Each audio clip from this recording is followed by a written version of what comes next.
அனைவருக்கும் இனிய வணக்கம்.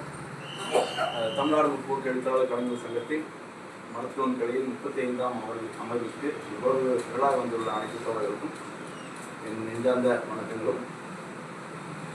அண்மையில் மார்ச் 10 பாவலர் செல்வி திருநாள் ஐயா அவர்களின் 94ஆம் அறவை தொடக்கம். அந்த நினைவாக அவருடைய பாடல் ஒன்றை நான் இப்போது பாட எண்ணுகிறேன். ஐயா அவர்களின் கடுகரை கவியறிவு நினைவிடத்தை போல தமிழுக்கு முன்னுரிமை தந்து வழிபாடுகளில் தமிழை புறக்கணித்து ஏன் சமஸ்கிருதத்தில் வடமொழியை நடத்துகிறீர்கள் என்பதை சுட்டிக்காட்டுவதாக அவர்களை மாற்றம் செய்வதற்காக அவர் இயற்றிய பாடத்திற்காக ஒரு 50 ஆண்டுகளுக்கு முன்பாக அவர் இயற்றினார். ஆனால் இப்பொழுதும் அந்த பாடல் தேவை உள்ளது. ஏனென்றால் இன்னும் நம்முடைய வழிபாடுகளில் தமிழ் பெரும்பாலும் மறுக்கப்பட்டு வருகிறது. நம்முடைய வீடுகளிலே நம்முடைய நண்பர்கள் உறவினர்களிலேயே நம்முடைய வீடுகளிலும் இன்னும் வழிபாடுகளில் தமிழ் மறக்கப்பட்டு வடமொழியை வந்துதான் முன்னிறுத்திக் கொண்டிருக்கின்றோம். அது இழிவான அந்த நிலையை மாற்றி நம்முடைய தாய்மொழியில் தமிழ் மொழியில் அனைவருக்கும் புரிகின்ற தமிழில் வழிபாடு நடத்த வேண்டும் என்பதை இந்த செய்தியை வலியுறுத்தி பாவலர் பெருந்தினார் அவர்கள் இயற்றிய பாடல்கள். வழங்கு தமிழ் மொழி இருக்க வழங்கிடாத வடமொழியில் வழிபாடு செய்கின்றீர்கள். வழங்கு தமிழ் மொழி இருக்க வழங்கிடாத வடமொழியில் வழிபாடு செய்கின்றீர்கள்.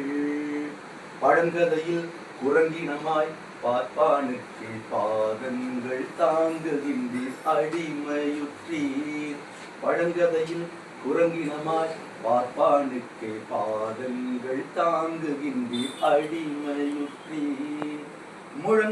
புழங்குகின்ற தமிழ் மொழியில் இறைவனுக்கே போற்றி செய்யும் திருப்பாடல் கோடி உண்டு.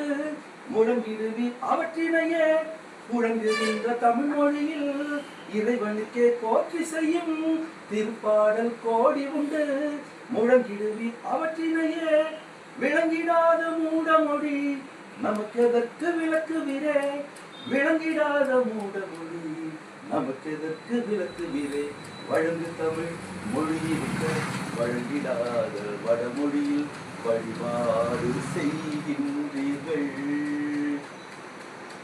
செந்தமிழை போற்றாமல் மனம் கொள்ளாமல் செத்த சமஸ்கிருதத்தில் பொருள் காணாத மந்திரங்கள் பல சொல்லி வழிபாடாற்றி மகிழ்கின்றீர் கண்மானம் துறந்து விட்டீர்.